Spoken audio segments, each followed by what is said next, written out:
Di pesisir Adriatik Italia, berdiri sebuah kota tua yang dulu menjadi pusat kekuasaan dan pertemuan dua dunia. Di Ravenna, tempat Romawi Barat runtuh dan Bizantium bangkit membawa cahaya baru. Di tengah kota sunyi itu, ada sebuah bangunan sakral yang telah bertahan lebih dari 1.700 tahun, menyimpan seni mozaik paling agung dalam sejarah kekristenan awal. Bangunan itu bernama Basilica of San Vitale. Ketika kita melangkah mendekat, bentuknya langsung berbeda dari gereja-gereja Eropa pada umumnya. Bukan panjang seperti basilika klasik, tetapi berbentuk oktagonal. Struktur ini menjadi saksi perjalanan panjang sejarah. Mulai dibangun pada tahun 526 Masehi, pada masa pergolakan Kerajaan Ostrogot, dan akhirnya diselesaikan pada tahun 577 Masehi di bawah kekuasaan Kaisar Bizantium Justinian III. Dari luar tampak sederhana, namun keajaiban sejatinya berada di dalam. Saat pertama kali melangkah masuk, dunia seperti berubah. Seakan memasuki ruang surgawi. Cahaya emas memantul di ribuan kaca dan batu kecil, membentuk mosaik yang berkilauan dari dinding hingga kubah tinggi. Dari segala arah, warna hijau giok, biru laut, ungu kerajaan, dan emas murni menyala hidup.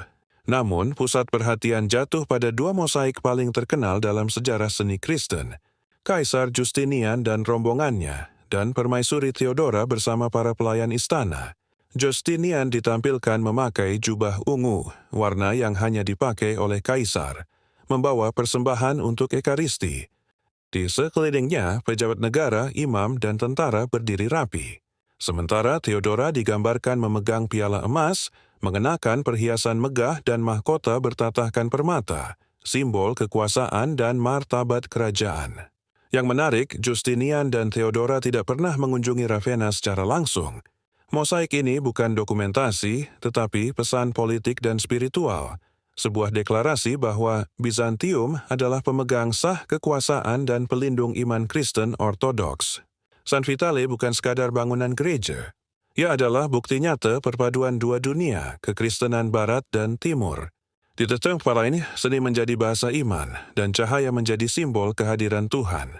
Setiap mosaik menampilkan kisah Alkitab, nabi-nabi, para rasul, dan martir, termasuk Santo Vitale, yang menurut tradisi menjadi inspirasi bagi nama basilika. Di lantainya terdapat pola mozaik seperti labirin, simbol perjalanan spiritual manusia menuju keselamatan. Semua unsur dalam gereja ini mengajarkan bahwa iman bersinar paling terang justru di masa kekacauan sejarah. Hari ini, Basilica of San Vitale menjadi bagian penting dari Early Christian Monuments of Ravenna dan ditetapkan sebagai warisan dunia UNESCO tahun 1996. Ribuan peziarah dan wisatawan datang untuk melihat mozaik terbaik dan terindah dari era Bizantium yang masih bertahan utuh hingga sekarang. Ketika cahaya sore memasuki jendela kecil dan memantul pada emas mosaik, ruang itu terasa seperti menyentuh waktu, seolah masa lalu bangkit, dan suara doa kuno masih bergema. San Vitale mengingatkan kita bahwa seni dapat mengalahkan waktu. Iman dapat bertahan di tengah kehancuran, dan cahaya selalu menemukan jalannya.